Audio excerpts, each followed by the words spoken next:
Good evening. And welcome to the National Treasure, Morgan State University.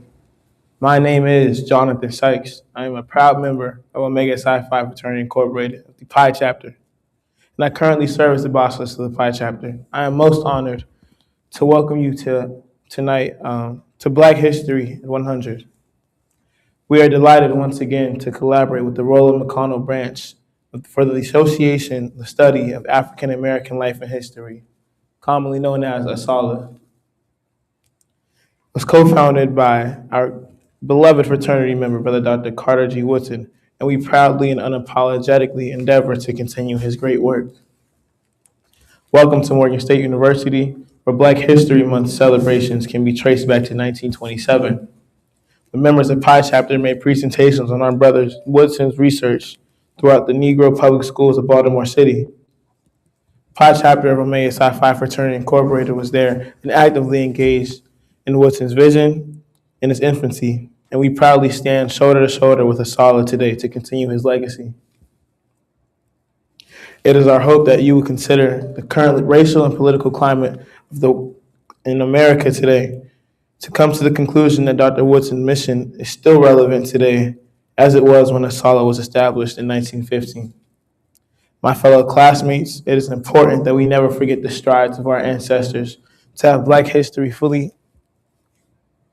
Can you all hear me? Mm-hmm. Good. It is our hope that you will consider the current racial and political climate in America today and continue to welcome come to the conclusion that Woodson's mission is still relevant today, as was when ASALH was established in 1915. To my fellow classmates, it is important that we never forget the strides of our ancestors to have Black history fully incorporated into our academic curriculum. It is equally important that we know who we are and where we came from. I hope that everyone here tonight is looking forward to elevating experience, that you will leave recommitted to Dr. Woodson's vision. Support Black institutions, HBCUs, Black history museums, Black-owned businesses. Support the Black scholarships. Purchase Black history books. Support Black artists and creatives. We can all play a role in keeping Black history a 24/7 living and breathing phenomenon. Thank you again to the Roland McConnell branch for partnering with us. And again, on behalf of the Pi chapter of Omega Psi Phi Fraternity Incorporated, I welcome all of you to Morgan State University, where we proudly and unapologetically celebrate Black History Month every month of the year. Thank you for joining us this evening, and happy 100 Black History Month.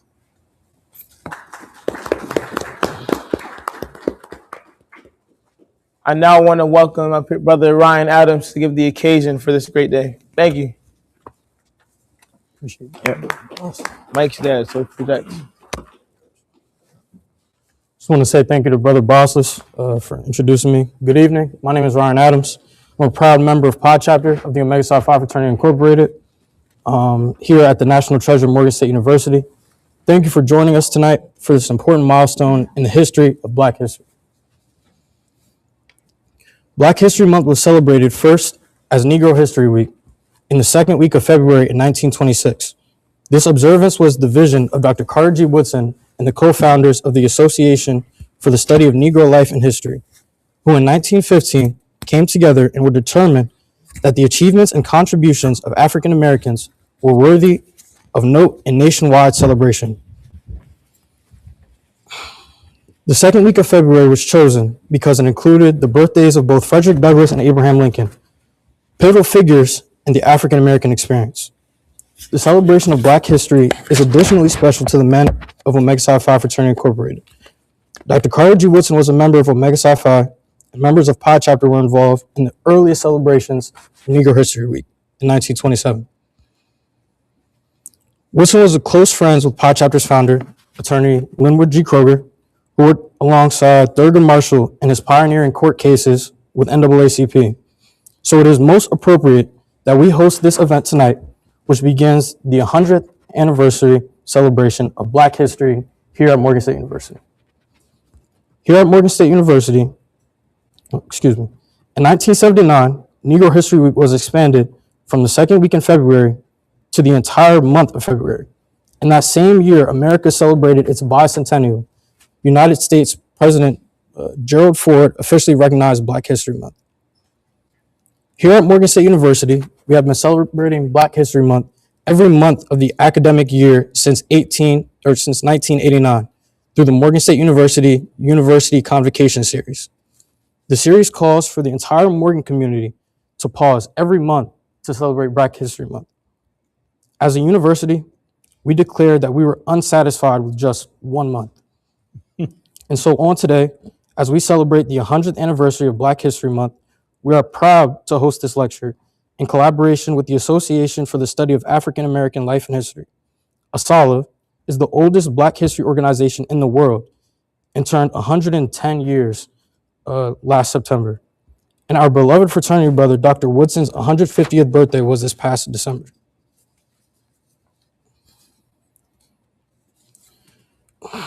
The day will come when programs like this will be unnecessary because Black history will be accurately and appropriately incorporated into American history.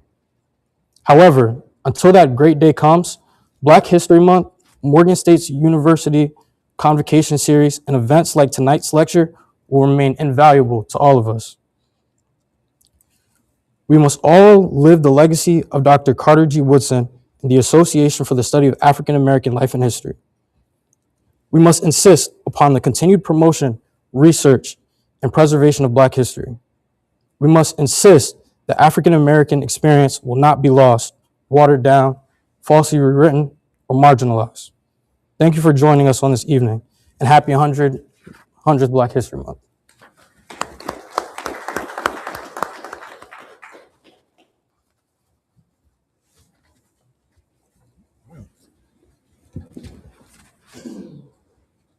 Now I want to introduce Ms. Valerie Cousin, the Vice President of the Roland McConnell branch of ASALH, to introduce the speaker. Thank you.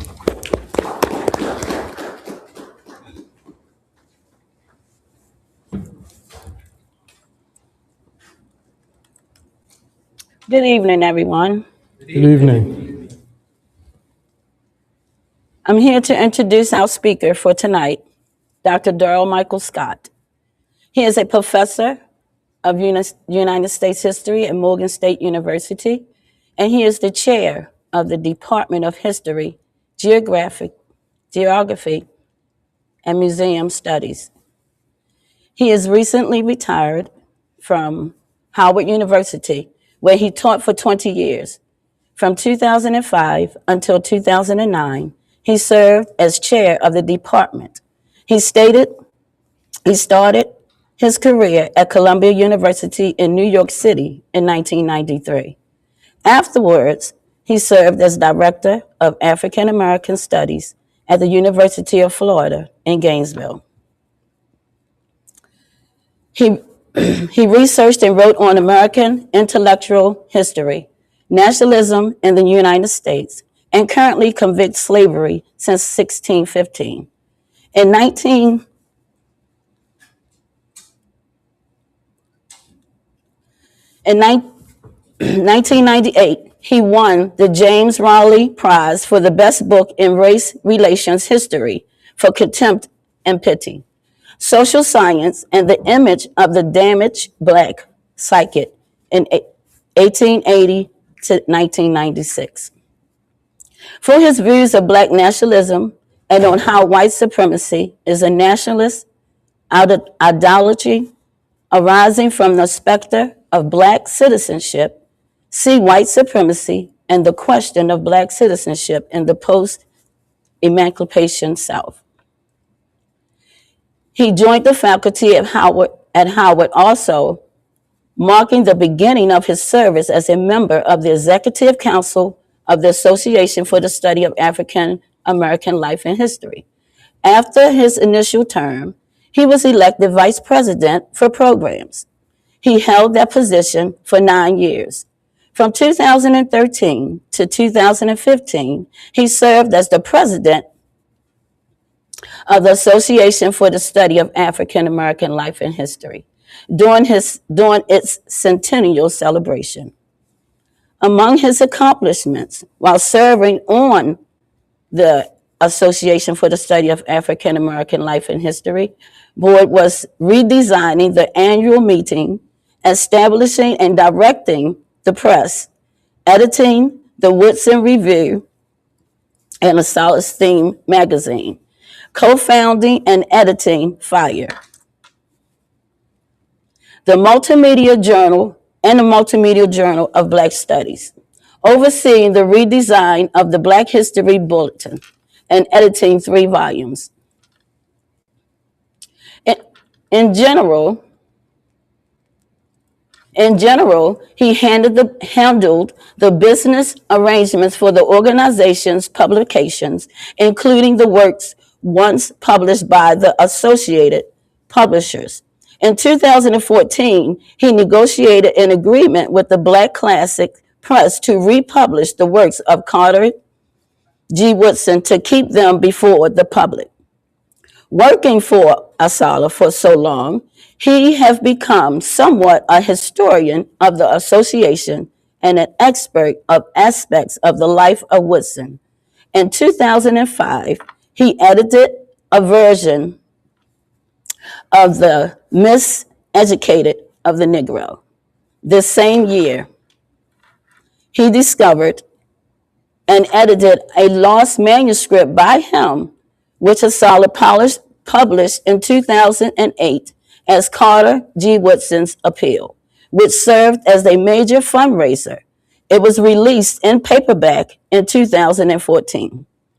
Educationally, he is a largely product of Catholic education. In Chicago, he attended Corpus Christi Grammar School and Hales Francine High School. But he elected to leave rather than graduate from the latter. Instead, he matriculated at St. John's University in Collegeville, Minnesota. After a stint in the United States Army as a volunteer, he returned to college at Margaret University in Wisconsin in 1984.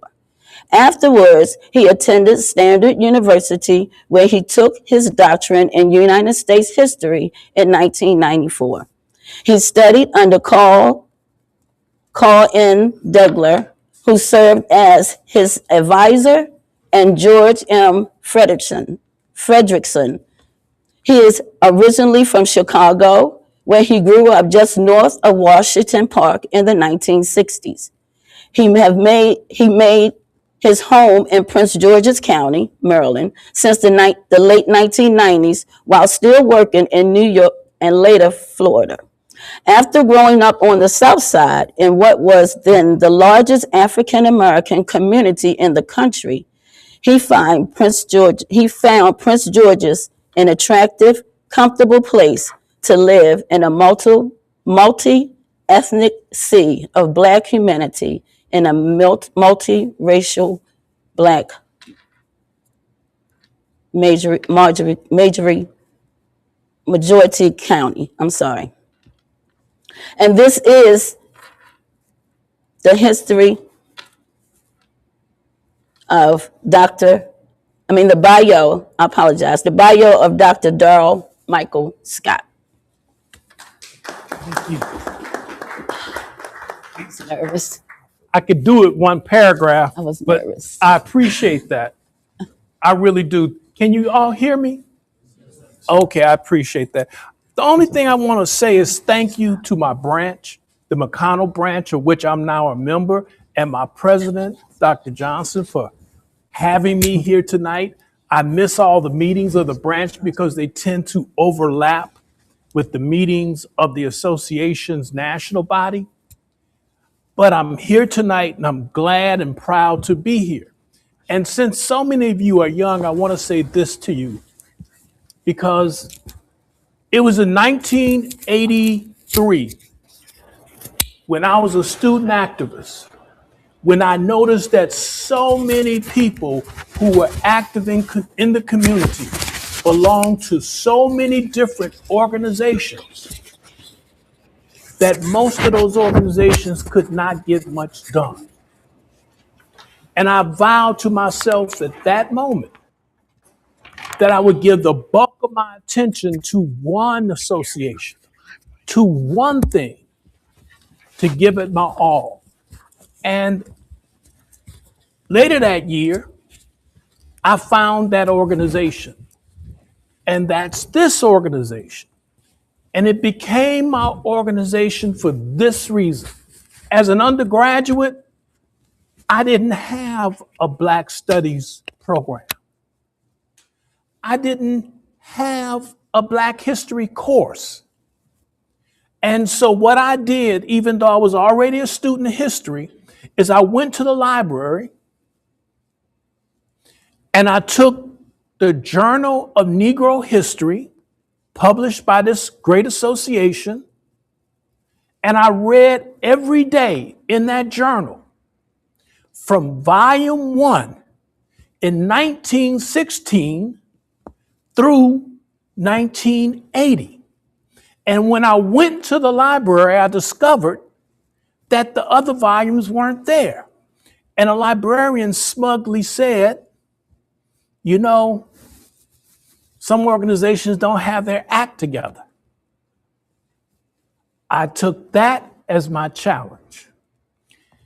And I vowed that if I ever got the opportunity in my career, I would do something to uphold this institution founded by Carter G. Woodson.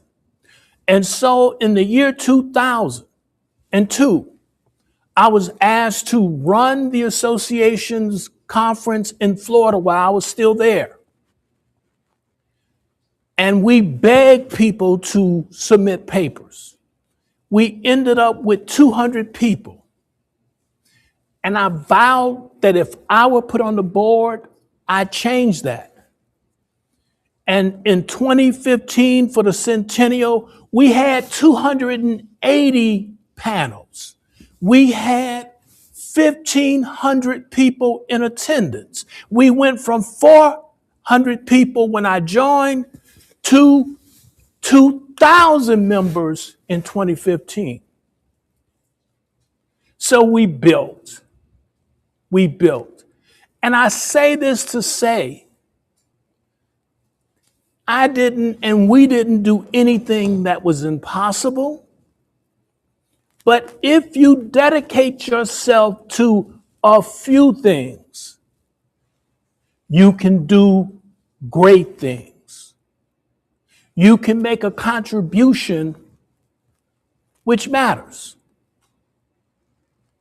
You can make a contribution which matters. And so you're at that point in your life where you have to decide where you're going to go and what you're going to give yourself to.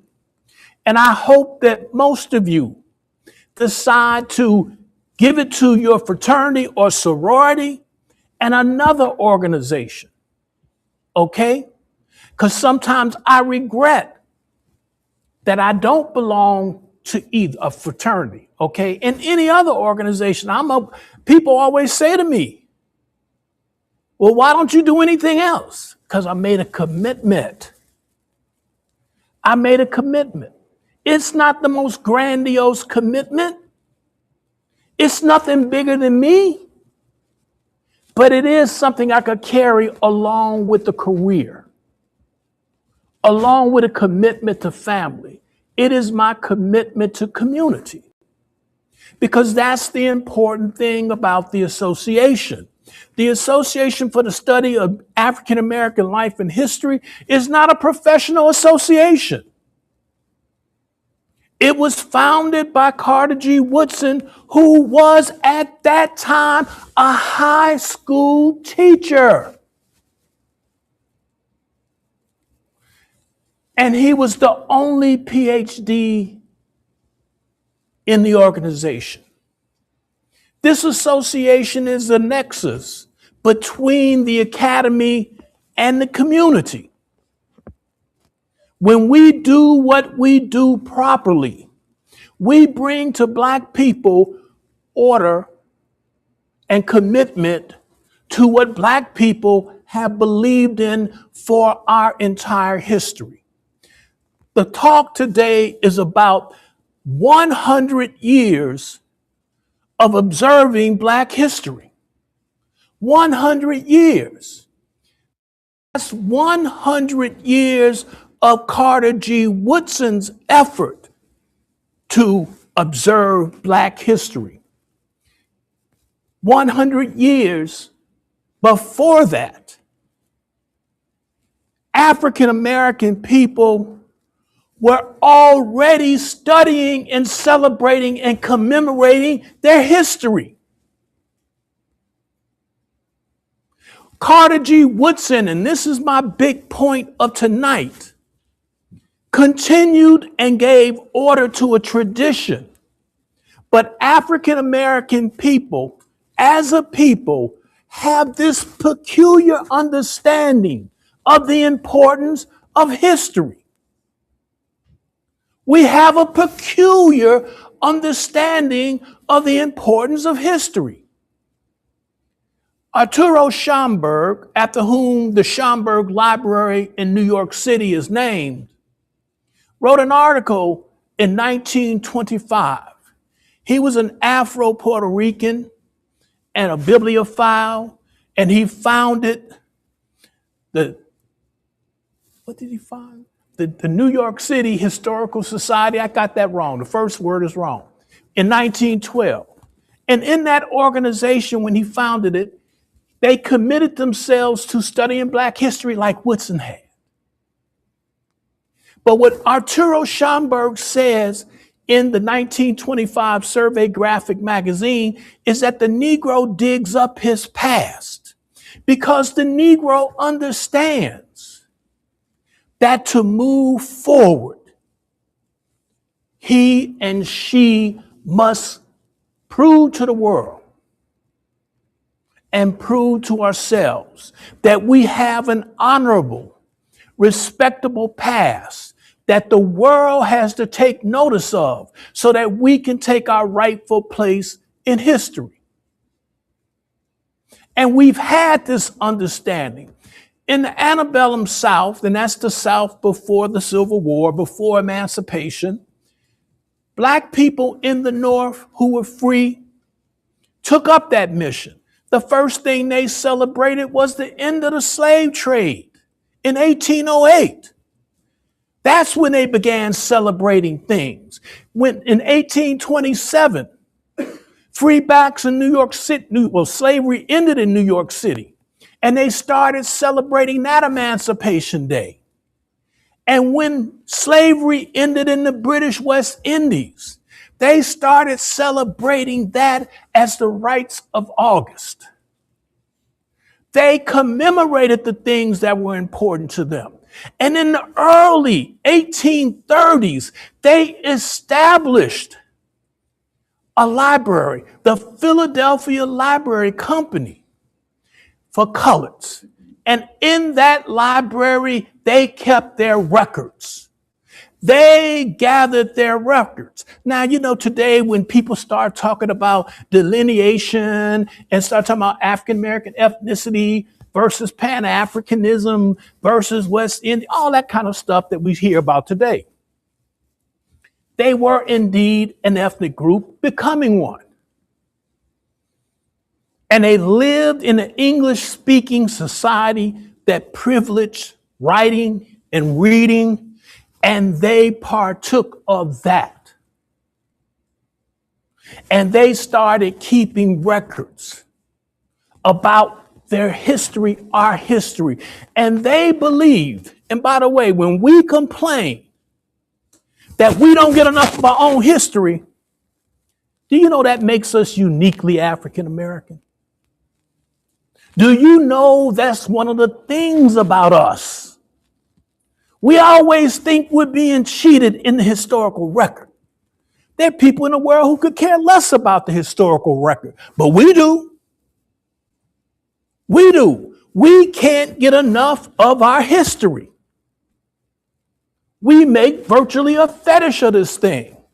A leading professor one day said to me, you know, you need to make sure you make provisions for your personal papers to be kept and processed. Did you know Sinclair Drake did not leave money behind to have his papers processed? And I said to myself, this dude is obsessed. When my papers go, when I go, my papers will probably go. he left money behind to process his papers. That's how important he thought he was. That's how important African Americans in the antebellum North, that's how important they thought they were. They were preserving their records because they knew, they felt, they believed that their history would matter, that the role that they were playing in human history was important for all of humanity. Think about that for a second. Think about that for 1 second. These people had such a belief in history that they celebrated things, they kept records. And they didn't stop this when slavery came to an end. Because the next big thing for them was observing important dates. Observing important dates. The first Memorial Day was called Decoration Day. It started 2 weeks roughly after the end of slavery, after the end of the Civil War, when Black people in Charleston memorialized the people who had died in the Civil War on the Union side. And this is the origins of Memorial's Day. A year after the assassination of Abraham Lincoln, the great emancipator. And I know modern Blacks find that hard to take. We find it hard to take. And here's a secret. My first paper was Abraham Lincoln, White Supremacist. I was in 2nd grade. It's true. I ripped off Lerone Bennett, and I lived long enough, and he did, for me to tell him that I pretty much plagiarized him when I was in 2nd grade, okay, because I got it from before the Mayflower. But what Lerone Bennett did for me is he taught me a critique of Abraham Lincoln, but let us not forget the way Black people saw it in 1865 and in the late 19th century was that Lincoln did something he didn't have to do. Now we say he had to do it. So let's be generous the way our ancestors were and say that Lincoln was important. But here's the point. They celebrated his birthday every year.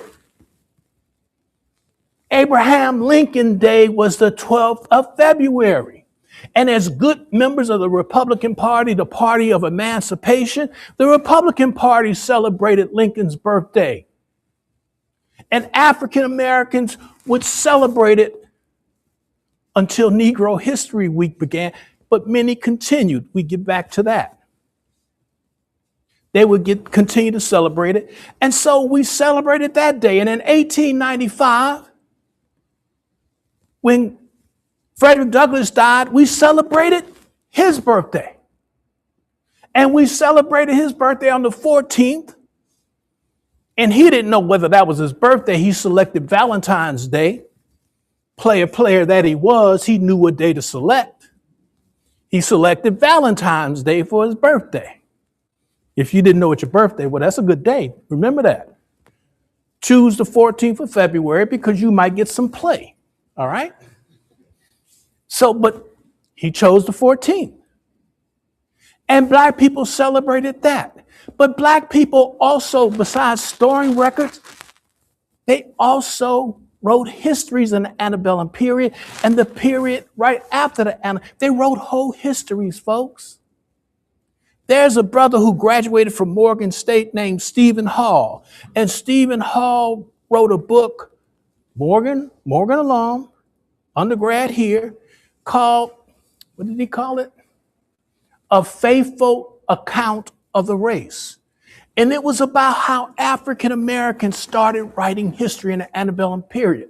And by the end of the 19th century, we had several histories of African Americans. Notably in 1882, George Washington Williams wrote a book that was a history of the African Americans from 1619.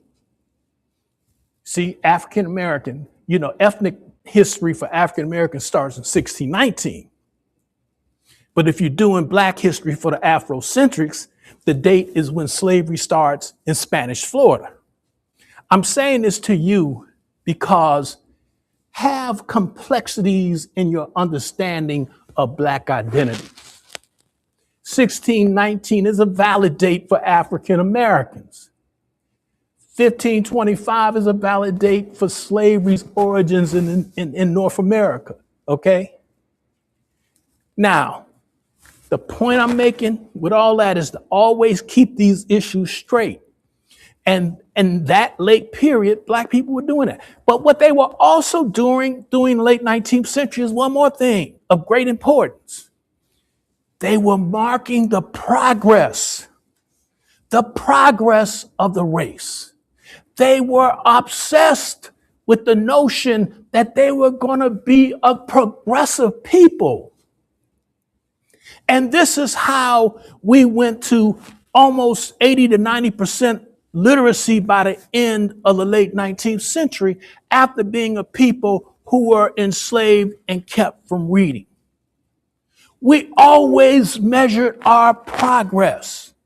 And everywhere there was an exposition, everywhere where there was an exposition, black people got involved in that exposition and insisted on being part of it. So we were a part of the 1895 Southern Exposition, where they had a house that showed the progress of the Negro race. In 1893, before then, 1893, at the World Columbian Exposition in Chicago, black people had a house where W.E.B. Du Bois and others were there in a big exhibit showing the progress of the race, showing the kinds of businesses that black people own, showing the images of progress that they had come up with. We were celebrating and commemorating history well before Woodson hit the scene. And in 1915, on the Jubilee of Emancipation, the 50th anniversary of emancipation, there was a big celebration in Chicago. It was considered a national celebration. And that celebration brought tens of thousands of black people to Chicago to celebrate that 50 years of progress. 50 years of progress. And to celebrate, commemorate Abraham Lincoln, who had been assassinated for 50 years. Now, what's the big deal? One more exposition. But it was more than just one more exposition. It took place in the summer of 1915. And a young PhD teaching at a high school in Washington was there. Now, on September 9th, he would join with 4 other individuals and establish the Association for the Study of Negro Life and History. And for years, people in the association have said to themselves, well, why was he in Chicago? Somebody said, well, he must have been there. He must have been there because there was a folklore convention in Chicago. James Stamp, who wrote about this later, is the one who speculated why Woodson was there. And in that same piece that he wrote in 1965, he said that Woodson was there and had a booth at this exposition. And not only did he have a booth, he had posters of black people like Harriet Tubman. Stamp bought posters from Woodson. And he said he had these posters on his wall for decades. Why was Woodson in Chicago? Stamp? I know you think of him as the greatest scholar who ever lived. He wasn't there for folklore because Carter G. Woodson held the position that he doesn't study folklore. He studies history. Our people have a history, not just folklore. Woodson staked out that position. He was not there to listen to folklore. I would submit to you, he was there because he was part of a long tradition. And that his PhD didn't make him too good to believe and think like other black people were believing and thinking. He was there to celebrate and commemorate at once emancipation and the assassination of Lincoln. He was there because he believed history belonged to the public.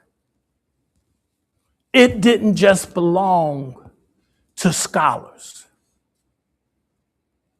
Yet despite this, when he established the Association for the Study of Negro Life and History, the first thing he did in 1916, less than a year later, was to create the Journal of Negro History.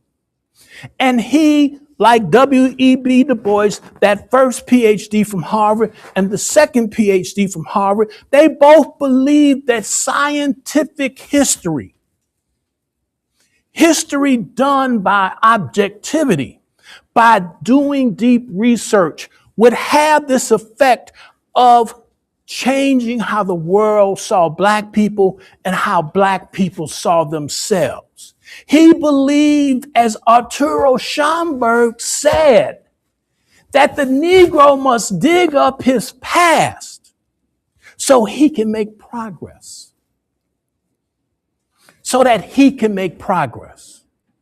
And so Woodson went about the business of digging up his past. But 4 years into that effort, he gave a speech in 1920. Some of y'all know this. In front of his frat brothers, the Qs, right? He gave a speech that became one of the most important speeches. You know, I do bring a speech with me just in case I get tripped up. And I tell people one day when I'm old, I'll do what I did when I started out. I'll hold this speech tight so I can make it through, right? But once in a while, I refer to these things because I want to quote somebody. Let's see if I can find this quote. Because it's one of these quotes. It's coming. That sticks with me, but I want to get it right. At the end of his speech, when he urged the Qs to promote history, he says, "Let us then study this history and study it with the understanding that we are not, after all, an inferior people, but simply a people who have been set back, a people whose progress has been impeded. We're going back to the beautiful history, and it's going to inspire us to greater achievements. It's not going to be long before we can sing the story to the outside world as to convince it of the value of our history and our traditions. And then we're going to be recognized as men." Schomburg understood that and articulated that. Booker T. Washington, for all of his differences with people, understood that. That's why he wrote a history called The Story of the Negro. Black people are the people who believe in history.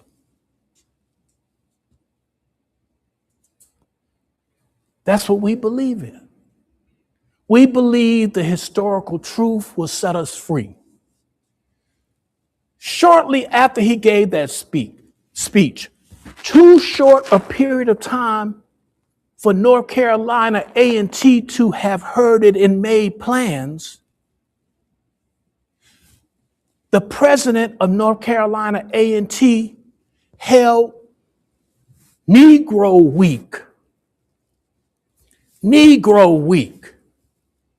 And Negro Week looks a lot more like Black History Month than the association's first Negro Weeks, because it dealt with all of Black life, history, and culture.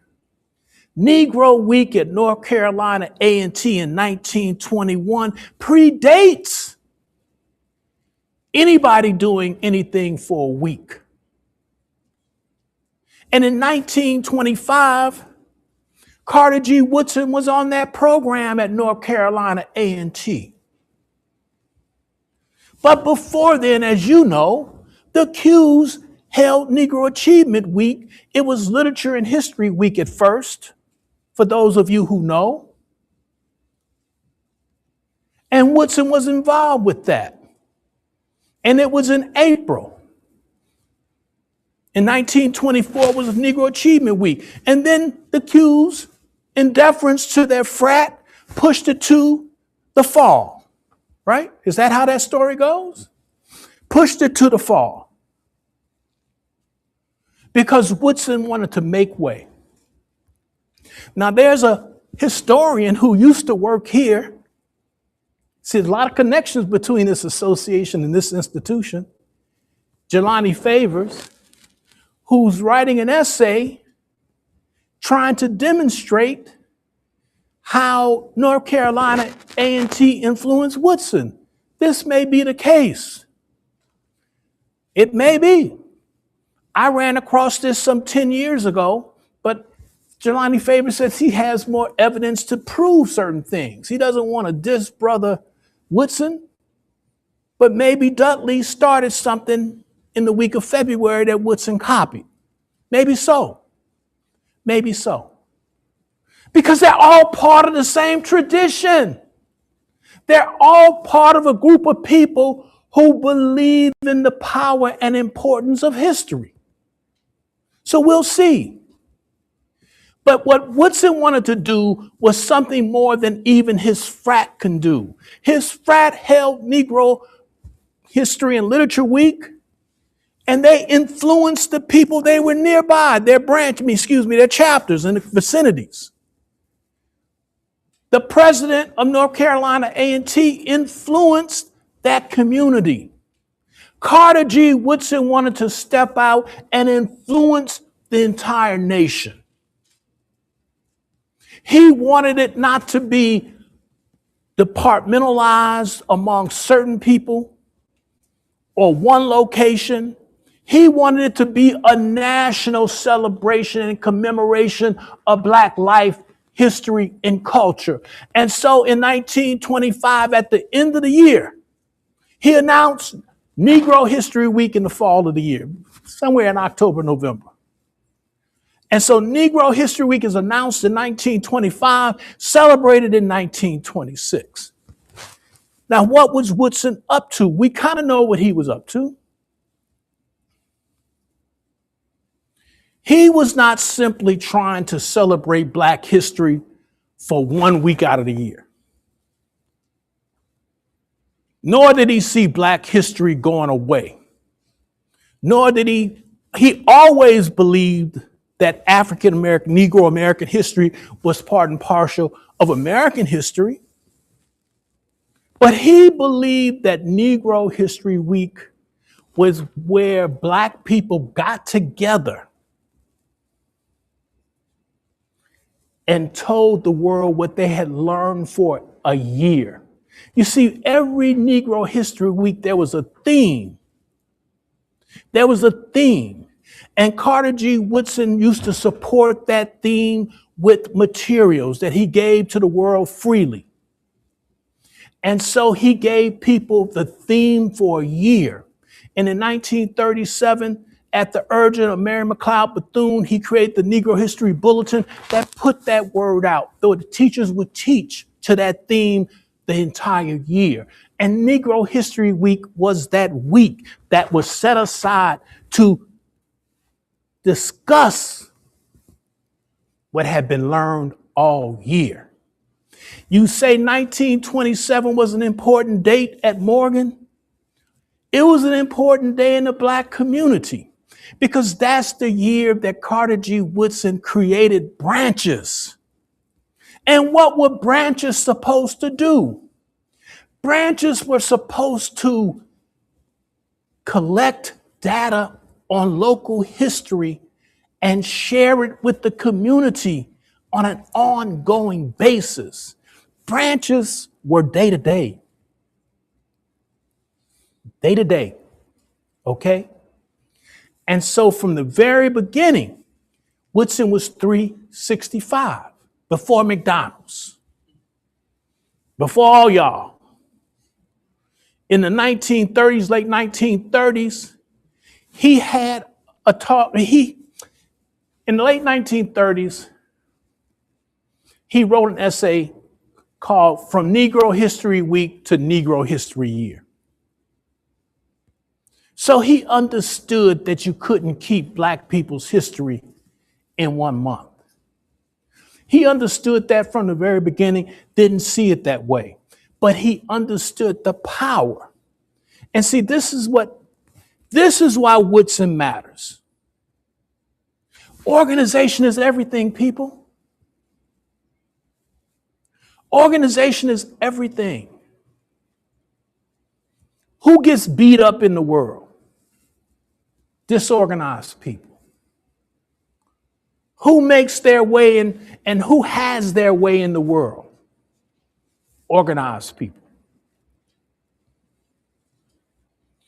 Woodson brought organization. Asala brought organization to the study of Black life, history, and culture, and that legitimizes Woodson as the father. Not the father, no. I don't want to sound like a patriarch, but father in the sense of bringing order.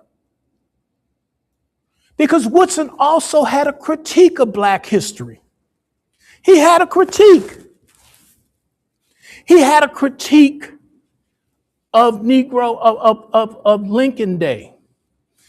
Woodson used to say Abraham Lincoln Day celebrations or celebrations where some Black politician got in front of the room who didn't know anything about anything and talked about things they didn't know anything about.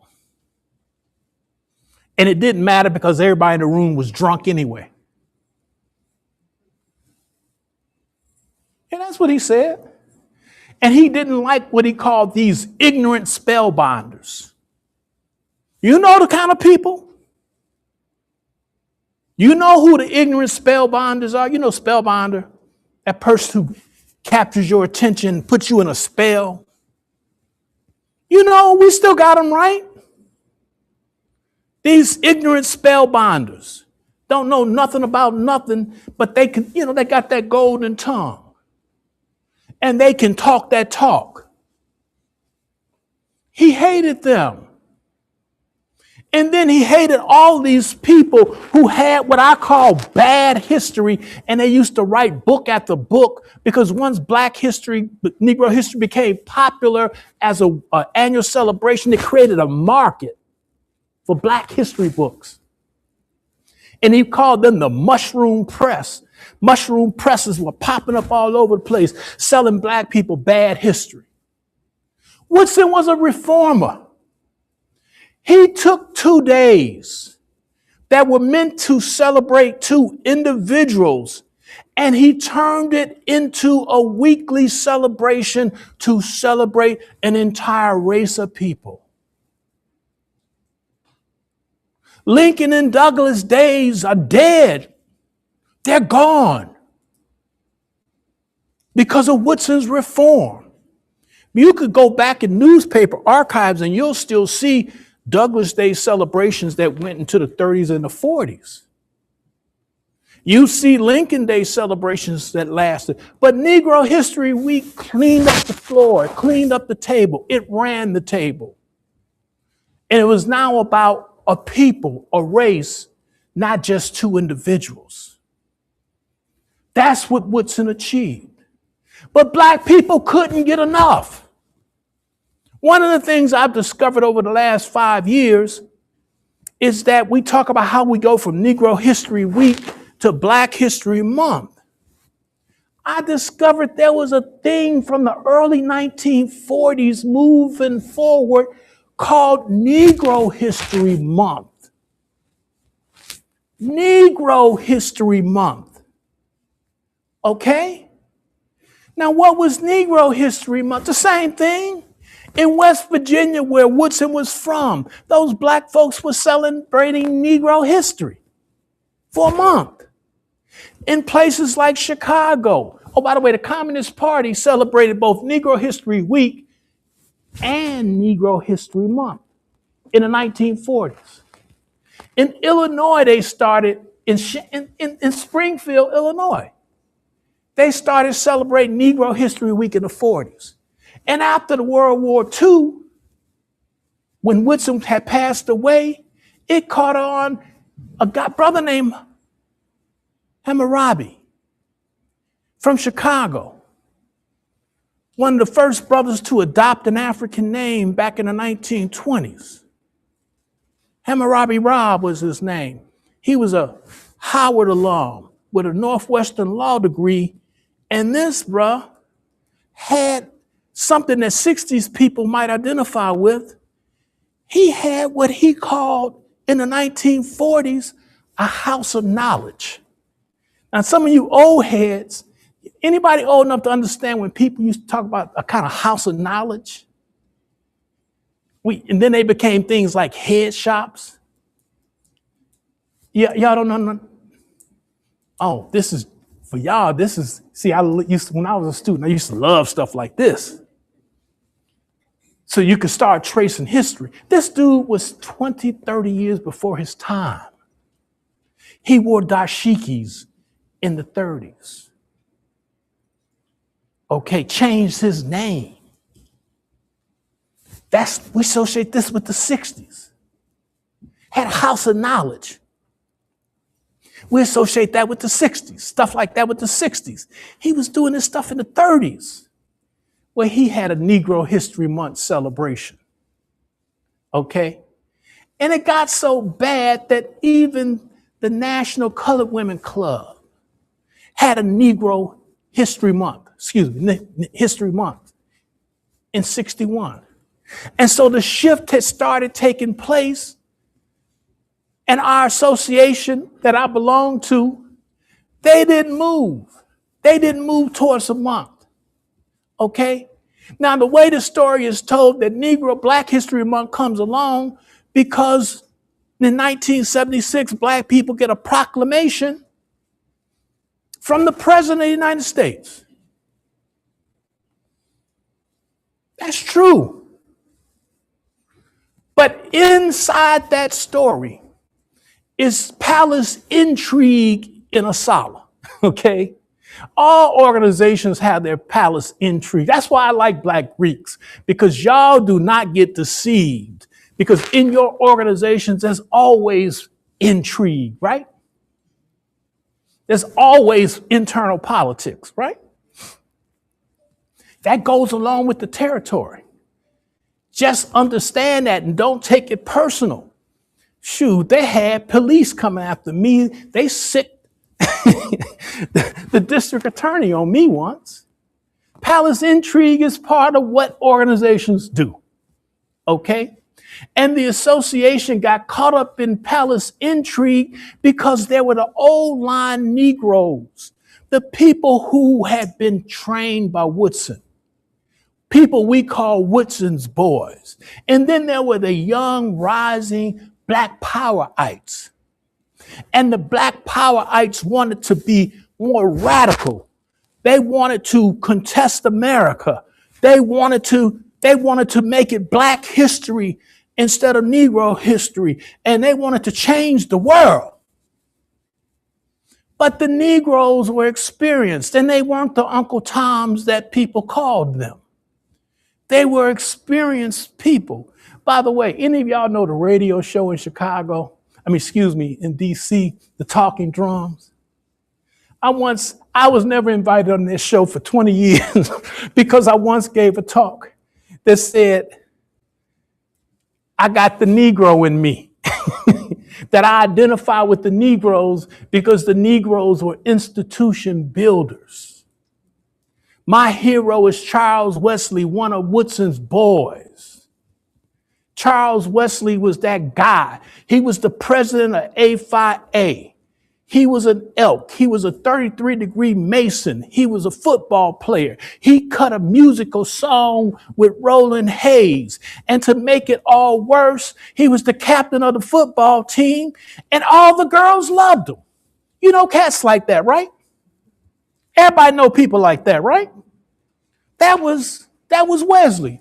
And he was a hell of a historian. Better than Woodson, if I must say. Okay? Wesley was no Tom. When black people got in trouble in the 60s, he was the president of Central Ohio. I think it's Central in Ohio. Yeah, I think so. And yeah. Central State in Ohio, because he had been president of Wilberforce. And then when the bishops blamed him for losing accreditation, falsely so, he went across the street and became president of Central State, okay? That's how bad Wesley was, okay? Wesley took in the students from the sit-in protest movements. He always supported black people. He was to the bone. He was to the bone. John Hope Franklin was one of those Negroes. Andrew Bremer, the first governor, black governor on the National Board of Governors for the, Federal Reserve. He was on the board. He was one of those Negroes. Those Negroes were trying to protect the institution. Those Negroes are the ones like Woodson who said Negro History Week is not about militancy. It's about learning our history. As he said in The Miseducation of the Negro, we would not talk less about George Washington, but we insist upon talking about Peter Salem, who was with George Washington. We're about patriotism and our country. And in the 1950s, when the Cold War was going on and the fight against communism, we used to have Proud American Day buttons. But to the black powerites in the 60s, that looked backwards. And so they held on, even as Black History Month was being celebrated. The association didn't establish Black History Month. Black people established Black History Month. And never make the mistake of thinking you know the first of anything. They say Black History Month was first celebrated at Kent State in 1969. in 1970. But in 1968 and 69, there were Black History Month celebrations at Rhodes College in Memphis and Pacifica University in California. Never get caught saying this was the first. Never do that. We don't know the first, but we know there were black schools, high schools, and he's talking about universities. There were black high schools in Chicago celebrating Black History Month. The people always believed in the history, and they always wanted more of that history. And so what I'm trying to get across with this point, then I'm going to bring it to an end, is that that long history is how we got Black History Month, and that palace intrigue in Asala didn't end until 1976, when the Negroes agreed to change the name of the association to Afro-American Life and History, but then they made a monster move. Using their allies in both parties, they hooked, in the age of black militants, they hooked up with the federal government through the Park Service, through some brothers who were part of the association in the Park Service. They got themselves into the Nixon White House. They got themselves into the Bicentennial Committee. And in 1976, the theme was An America for All Americans. So in the heart of radicalism, they shifted to black and back to patriotism. That was the palace intrigue. That was the association not being at the front of anything, but bringing up the rear guard. But why did it matter? Let me say, you gotta appreciate, once the federal government bought into Black History Month, once it bought into Hispanic History Month, once it bought into the histories of the other amalgamated groups, by the way, there used to be a bunch of ethnic groups people would deal with, but all of a sudden with multiculturalism, this is what I'm talking about. I'm talking about how the Republican Party, after a decade of turmoil, was reaching out during a bicentennial and embracing cultural diversity. They wouldn't deal with just the Nigerians or just the Italians. They dealt with people in larger groups, and African Americans positioned themselves to be that group. And so it was black, everybody, with the senior partner being African Americans. Same happened to the Hispanics. You know, there are lots of different Hispanics, as we all know, but it became Hispanic History Month. And this was a multiculturalism that people had embraced in America during wars, always during wars. You'll never hear anybody say, we don't want your kind when there's a war. You'll never hear anybody say that. War brings out the best in people because they need people. And it was in that spirit during the bicentennial that they we had created, and not the association. Black people had created Black History Month, okay? We were chasing the people because we had to get over our Negro Black problem. And we joined with the bicentennial and promoted an America and a history that we could all live with. So that's how the bicentennial did that. Now I'm going to stop there and let you, ask me any question, because what I'm saying at this end thing is so important on two levels. One, it doesn't matter what this administration does at one level. Black people are going to do Black history, right? You know that. But it does matter at a different level. It matters because we have always believed that Black history was not simply for ourselves, but was for the well-being of the country. And the end point I want you to get, think about how we teach history. Think about how maybe we need to always teach history that's not oppositional to the world, but in harmony with the world and serving our best interest. I never have lived my life to poke Whitey in the eye. That's not why I live my life. I live my life and deal with Black people because I love Black people. That's why I am motivated to do what I do. Now, on the other hand, you're not going to get me to not talk about slavery. And you're not going to get me to agree that slavery it just never happened or it didn't matter. No, those are not the terms of living together. Those are not the terms of living together. But we sit here at a moment where the nation is in a crossroads about the future of Black history for the rest of America, because we're going to do Black history. Thank you.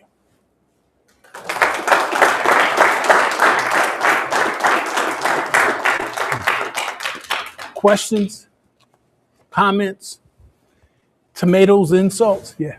How you doing? My name is Dallas Denzel, and I heard you say something about bad history. Can you elaborate on that? Okay. I do social media a lot. The question was, I mentioned the notion of bad history. Okay. And it's a little phrase, 2-cent phrase I coined, bad history, but this is what I mean by it. Look, everybody makes historical mistakes. When we do history, we make errors. And those errors are problems. But bad history sets out on a path to make a point before the evidence and research is done.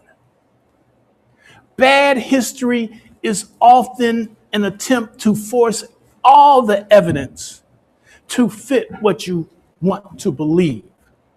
And so I have some notable examples, and some of it you would disagree with me on. But when you say the 13th Amendment perpetuated slavery, bad history. And it's bad history not simply because it's wrong, it's because some of the people who put that out there knew better. Because they sold you this notion that if you can prove that the 13th Amendment perpetuated slavery, you can now make mass incarceration slavery in the form of all kinds of penal punishment. You could somehow discredit it and end it. And I told people then that, 7 years ago, that if you changed the Constitution and took out the clause about except for crime, the prisoners would still have to work. And everywhere they've taken the clause out of the Constitution, the state Constitution, the prisoners are still working. Because the power to punish does not come from the 13th Amendment. The power to punish actually comes from the state constitutions, which came from the colonial charters. The 13th Amendment ain't had nothing to do with that. And some of the people I have known for years, frankly, were hustling. And they hustled people and they sold them bad history because when they applied it, it didn't work. Okay? That's what I mean. And there are all kinds of cases of bad history. And I don't mean to insult anybody, but if you want to talk about that we're Native Americans and we're the original Native Americans, baby, we got DNA out here now. We could do that up. And we can find out where the DNA came from for the people you're saying who are the originals. What I'm saying is that when you are going against evidence like that, we have a concept of bad science. If you say the earth is flat, I'm going to tell you that's bad science, right? Well, bad history is when you ought to know better than what you are saying, because there are ways of verifying it. Okay, so that's the bad history thing. So there's a lot of bad history out here. Yes. Thanks for your lecture. Mm-hmm. I focus on healthcare inequity and health disparities, and I actually teach about it. And so, we understand contextualization, the importance of contextualizing our history, but life, the value of life and the economies of life, that was, phrased out in this platform for a reason, right? We're going to be the boys, grow the thesis.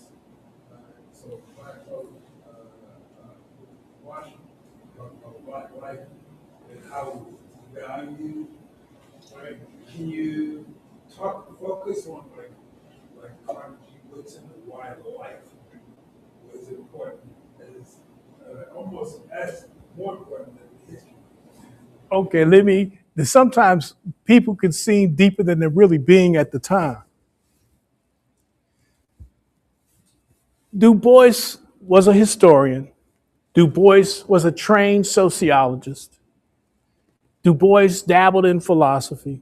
All that is true. Woodson was a historian who fancied himself a sociologist. And his sociology was bad. I don't I don't know if you ever had to read some of Woodson's sociology. You may not even recognize it as sociology. But when he talked about African American life and history, life for him was anything that was contemporary, but most of the time he was thinking about sociology.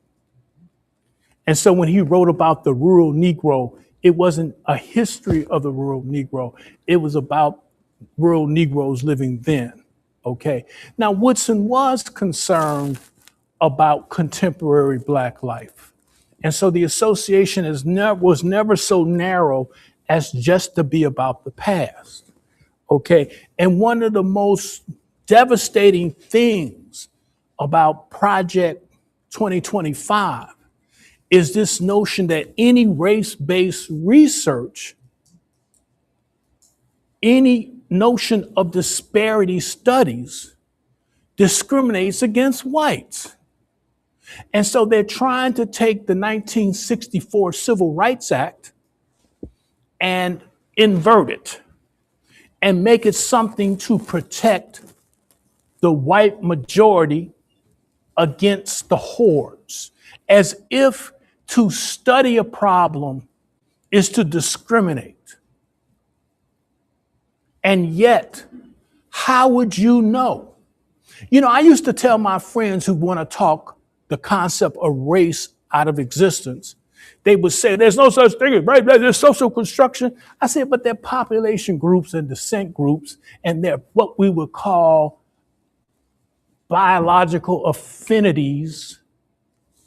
That phenotype is just one, but these things are genetic, and they're diseases that afflict people disproportionately within their groups. If we can't study what ails us, then we have to oppose that. We have to insist upon our right to study ourselves in our full complexities. We have the right to study to see whether we're being mistreated by medicine, by anybody, and anything else. In other words, they're asking me to give up our ability to think about ourselves, like asking me to give up my right to the Second Amendment, my Second Amendment rights. My right to self-knowledge is very important. My right to do comparative research is critical. You've all been there with a doctor. Or some of you, you don't have to be old. You could be young.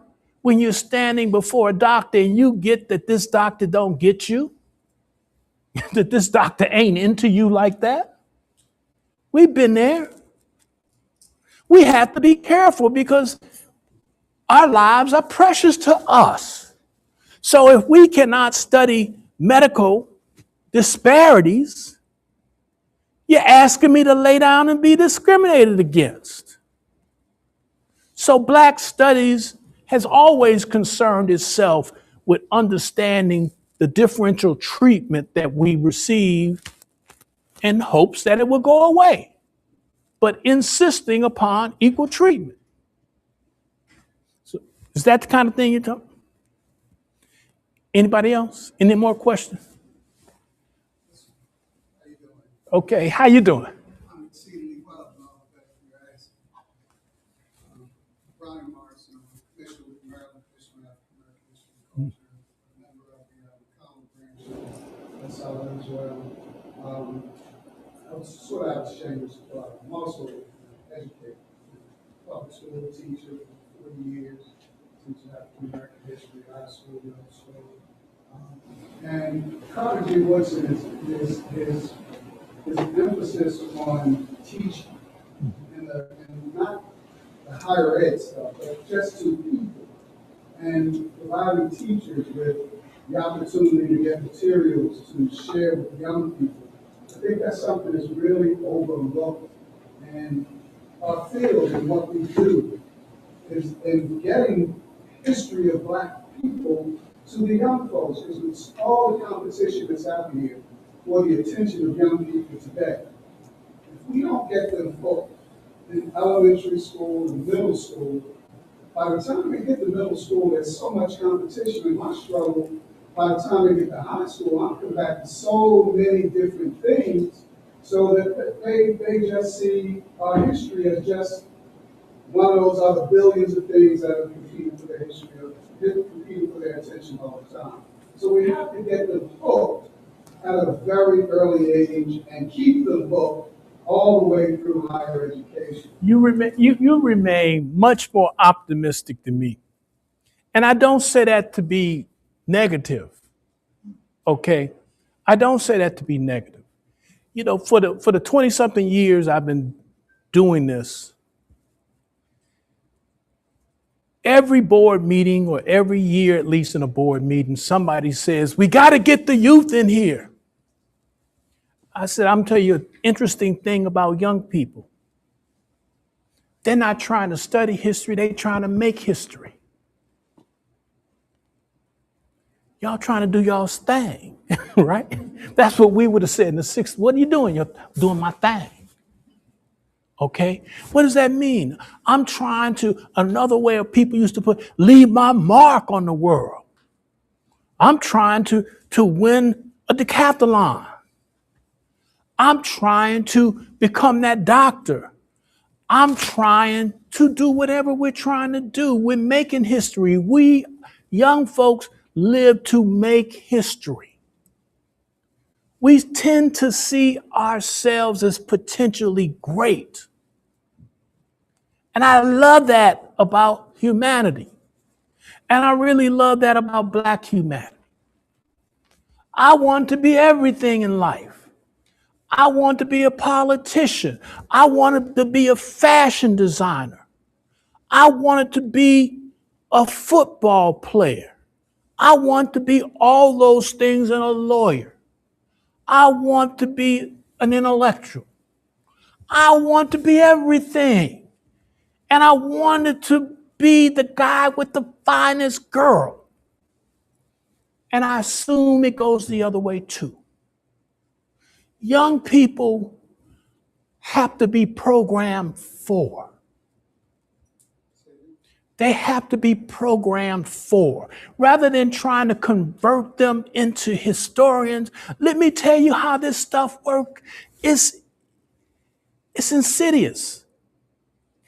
I wrote that paper because it was the 60s and we were woke, as they say now. Okay, and I went to the Hall Branch Library. Guess what that was named after? One of the founders of ASALH. And I, for the longest, thought the YMCA I went to was the Wabash Y. Because it was right near Wabash, it's just the new building maybe. I bought into things slowly. And what I'm saying is, let's teach them to be intellectuals, to appreciate intellectual life. And if you get them to be not simply a doctor, but a research doctor, if you get them to say you don't want to just use a computer, you want to design a computer. If you get them to be intellectuals, they will pick up everything, including history. My best students have tended to be engineering students. Okay? And so don't have to try to convince them to be historians. All these cute, by the way, we got so few history majors around here, we got to do something about it. But what? How many of you are history majors in here? One. See? But how many of you here listening? I know. Some of you were dragooned. I know. But you still are here. You're still here. And what I'm saying, you're here because you're being an intellectual. Let's insist on everybody becoming more intellectual. And as they become more intellectual, they will, because the people have been, look, their ancestors have been studying their history for over 200 years. They're going to try to make their way in the world, but they will also pick up history along the way. Don't underestimate it. Because for real, as they say, history is for old folks. I mean, when you say who's it really for, we want the young to know it. But most of us get a full appreciation until we have run so much of that race, until we try to figure out who our parents were. Have any of you started trying to figure out who your parents are? You know, we're strangers. Our parents are strangers to us. And we start trying to make sense of their lives, our early life. So we become more appreciative of history. But yet, as kids, we do take it in to a degree, more so than most people.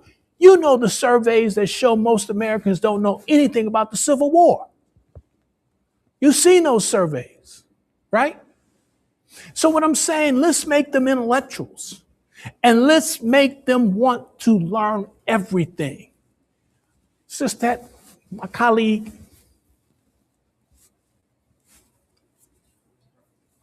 Yes, I'm sorry. You actually answered some of my questions. I was trying to tap into your childhood. You shared like who you were, and were you trying to make history? Or were you just living as a second grader writing such a... I was just being an intellectual. I didn't know. I mean, don't get me wrong. I always wanted to be deep. If you know what I mean. You know what I'm talking about? You want to be deep? You know, by the way, in the 60s and 70s, everybody wanted to be deep. And you know how you really got deep, right? Everything was deep when you were high, right? Oh, no, I lived the whole life. It could have easily have been prison as opposed to a PhD. I was not a sure bet. Okay? I was not a sure bet. Far from it. I got in trouble all the time. I left Chicago early because I was almost killed 3 weeks in a row. Oh yeah, Chicago was much worse in the 70s, mid-70s than it was now. Okay? I found myself sitting on a fire hydrant at 6 a.m. with a pistol in my hand trying to look for the person who tried to kill me. And I said, oh, this the sun came up and, and I realized this ain't where I'm supposed to be, right? And I'm trying to say I was living life wanting to be deep, wanting to be an intellectual, wanting to be a tailor, wanting to be a politician, wanting to be a lawyer, always wanting to be deep, if you get me, right? And I'm just saying that's what we do. Most of us want to be great at some level, don't we? We haven't given up that dream. And all I'm saying, and by the way, as a historian, I still believe the first duty of intellect is to get somebody's foot off your neck. I'm an intellectual historian, but I'll tell you, if I cannot solve my life problems, whether it's somebody trying to hurt me, take my rights, or kill me, my first intellectual duty is to stop that, to get out of that fix. That's why I'm an intellectual. Okay? I'm not an intellectual because I like to play with ideas. I play with ideas because I always better be thinking to solve the problems that confront me. Teach the kids, our kids, to teach. Give them a respect for knowledge. Never let them be the people who are anti-science. Give them a healthy understanding of what it means to apply intellect to problems. Maybe they'll become an engineer, but maybe they will try to peer into the past and make sense of it too. We don't know. Yeah. Yeah, that's where I was going with that. You're right. Like most of us, I'm on the board of directors for Baltimore City. That was not my plan. I'm on the recovering hospital administrator. We're in history.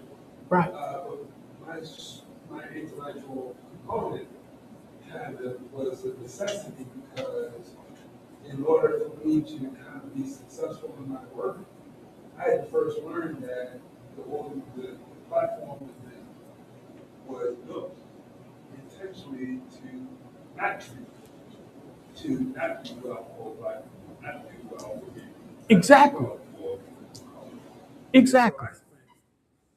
10 or 15 years floundering in my profession and live it and actually get promoted beyond some of the PWI folks because I was capable of seeing what they were not able to see.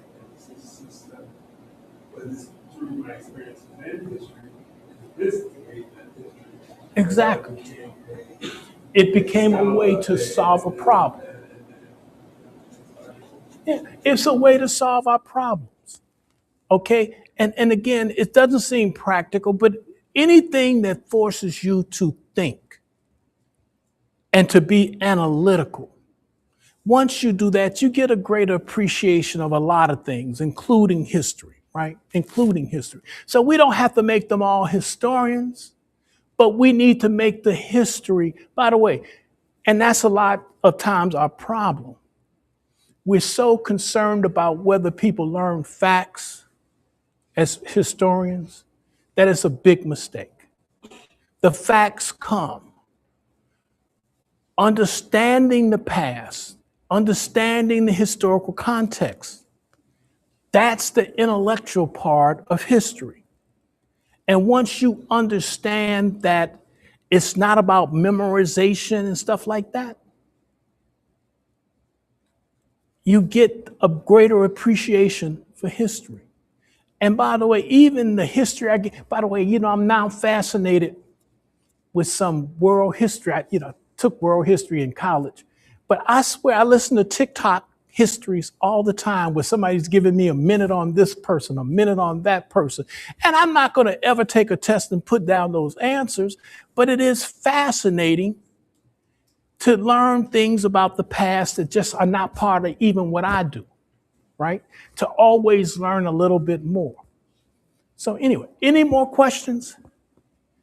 And I'm sorry that I'm a bad branch member thus far, but I will be of any use I can be to the branch at all points, by giving support from the department to the branch. And if any of y'all ever want to think about being a historian, I'm on the second floor, 226, okay? We welcome everybody, but I don't judge people by whether they want to be a historian. But I want you to all appreciate the past. Yeah. Now, my question, I want some of the young people in here to also be able to benefit from this. So how do you feel like us as college students now in a position in life? Because I know like Dr. Carter G. Woodson and even other members of my fraternity, like the founders of my fraternity, they were 19, 20, and 21 years old when they started my fraternity. So how do you feel as if young people like us can get engaged and get involved in history right now? And do what? Get engaged and involved in history right now. Look, you can do it at all kinds of levels. I'm finding out, and I was slow to this. I wanted to be a historian. But there's so many people who appreciate history who volunteer in museums. Okay? So they do internships in local museums that deal with history in some facet. Okay? And I want to make a big deal of that. Museums always need volunteers.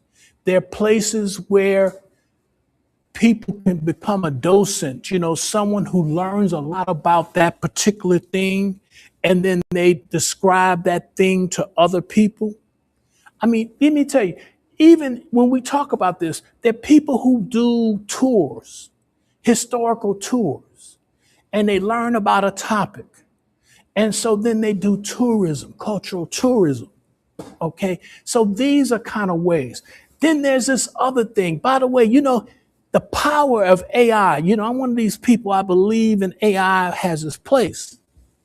But if you have a church, if you're a member of a church, do you now know that before a church could never afford to get a history written about the church?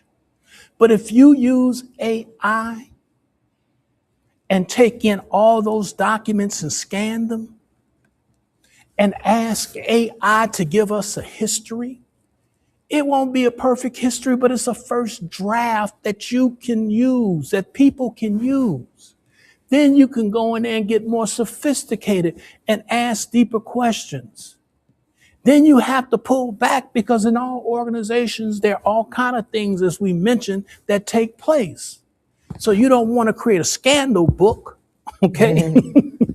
But my point to you is that you can get involved in history as an educated person who, by using technology to help those institutions start writing the basics of their history. Okay? You'd be surprised. And then all of a sudden, people will be empowered because you know how many churches you've gone to that people really don't even know the pastor from that's been around 100 years. They don't know a pastor from 50 years ago. Hell, you can join the Asala board and think that the association, you don't know anything and sit up there and make decisions because it takes a lot to write a history. So what I'm saying, as we get technology, you could be part of the people who go out and help organizations, even if you're not formally trained as a historian, but you can now develop a love for, a capacity with, and then apply some skills you may have picked up to help them create their histories. So that there's that dimension to it. And hell, the family histories that you can start doing now. Okay?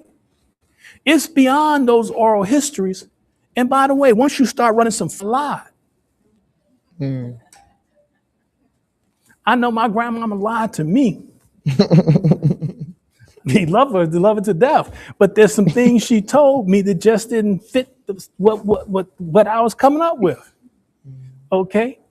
But that's cool too. I mean, but it gives you that discretion always. Right. By the way, Charles Wesley used to say that things that never need to be told in history, that the personal life should not be made part of history. And he's so wrong about that, but then there is discretion. There is discretion, right? But yeah, get involved. Get involved in the community. A lot of the not-for-profits in your community, get involved and then tell them that you want to be helpful to them. But part of the thing that you're interested is maybe in the history. Do you know all those 60s people, they're leaving the scene? They're leaving the scene. And here's something else. Why don't people think 70s people are important? They're important. And 80s people, and they're getting old. You'd be surprised how quickly people get old. So you can start doing oral histories on things and organizations, okay? And just as you know something about your chapter's history, right? There's more you can do with that. You can write the history of the Qs at Morgan State University, right? And one of the historians of the Qs was here in the 30s and 40s. And so there's this history here of historians for the whole fraternity. Okay, so get involved. Everything's got a history. And be curious about that history. I mean, some of your parents, how many of you are from Baltimore? A lot of you. I mean, a lot of your parents were involved in important things. They don't like to think about it or talk about it, but they were important things. Think about their organizations and groups. Okay, so there's always an opportunity to be a historian. Just don't insist upon the answers when people tell you to stop, because you're getting close to a nerve. You know, I once did that to somebody, and I wanted to know something, and they say, "You just like scandal." And I said, oops, I didn't know I was being scandalous, but that let me know what I was asking about had a lot of scandal involved with it, and they didn't want to talk about that. So, but anyway, any other questions? Thanks for having me. Thanks for your patience. See you in the fall. See you before the end. Yes, can we get can everybody hear me? Yeah. Can we get Dr. Scott one more round of applause?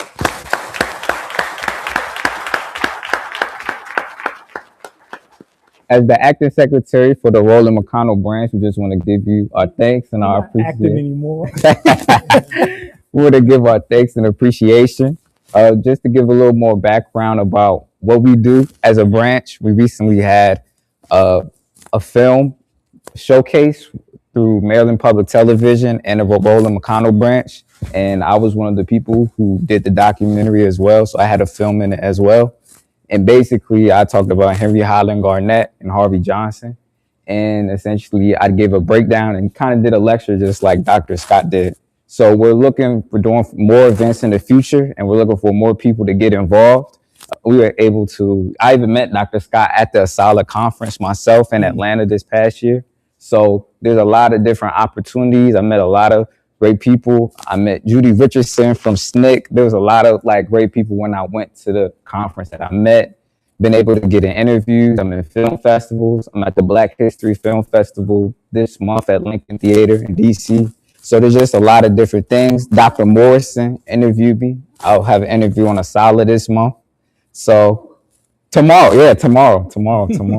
So please, yes, sir. Yes. Okay. All right. Yeah. So if you want to find out more information about our branch, about what we do, want to get involved, you can contact me, Mr. Ragsdale, Miss Valerie, or any Dr. Johnson, just anybody that's here. If you want to talk to me after, more than welcome. Oh, yeah. So yes, we could go to the main ASALH website, and you can go to the branches, and you can ask for information, and we can email you through there as well. And I'll be the one reaching out to you. So either way, just looking forward to more people. Thank you.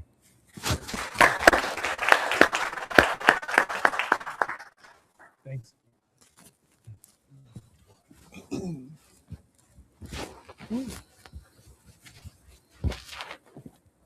On behalf of the Pi chapter, I'd like to thank everybody else for coming out.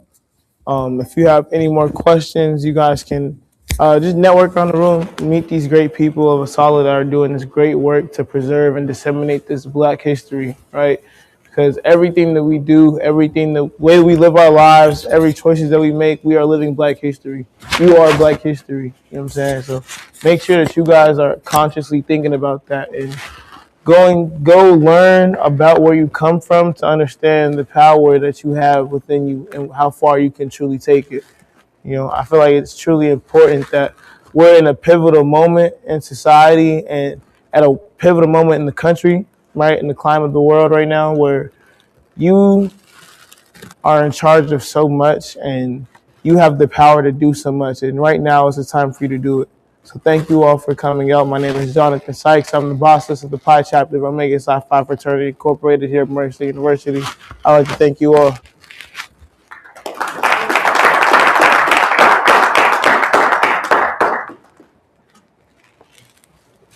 Amazing lecture.